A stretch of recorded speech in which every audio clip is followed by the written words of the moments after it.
እግዚአብሔር ይጠብቃችሁ፣ እግዚአብሔር ይከተላችሁ። በሰላም ተመለሱ፣ በሰላም ተምራችሁ ተመለሱ።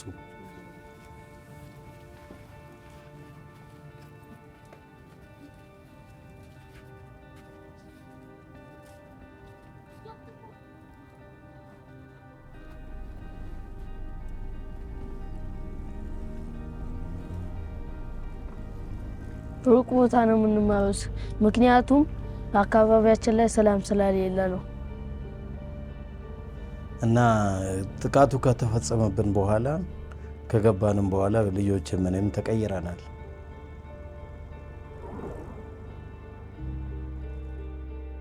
ቅርብ ጊዜ ወደዚህ አክራሪ ሙስሊሞች በክርስቲያኖች ላይ ከፍተኛ ውጥረት አምጥተዋል።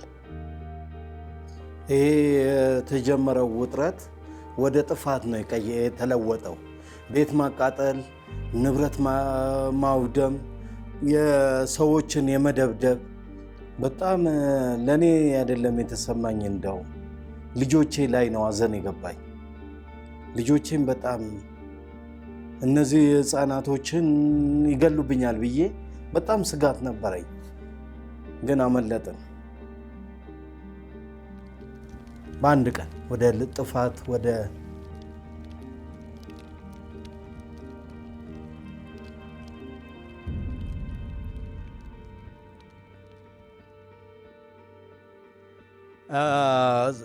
በስደት ተፈናቅለን የመጣን ጊዜ የተቀመጥነው እዚህ ሙሉ ቸርች ነው።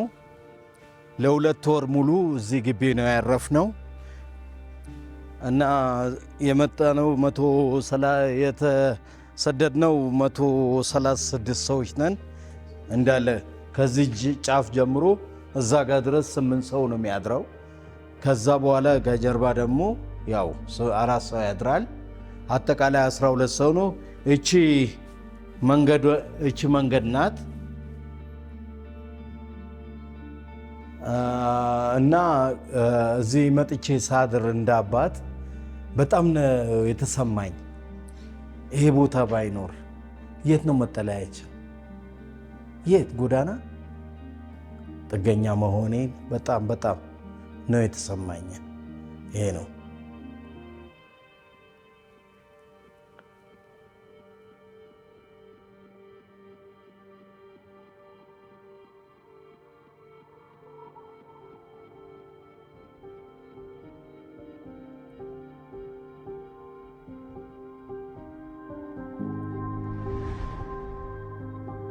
እነሱም አጥፍተናቸዋል አይገቡም ብለዋል። መጀመሪያ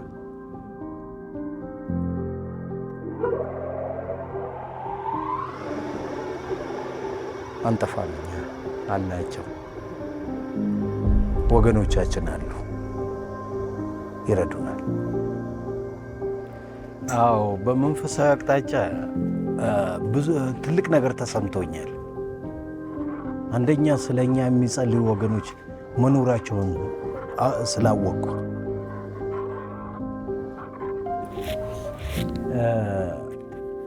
አሁን ለቤተሰቤ የተለያዩ የምግብ ነኮችም የተለያዩ ነገሮችን ማቅረብ መቻሌ ትልቅ ነገር ነው። እኔ በጣም ደስታ ነው የተሰማኝ። በጣም ደስታ ተሰምቶኛል።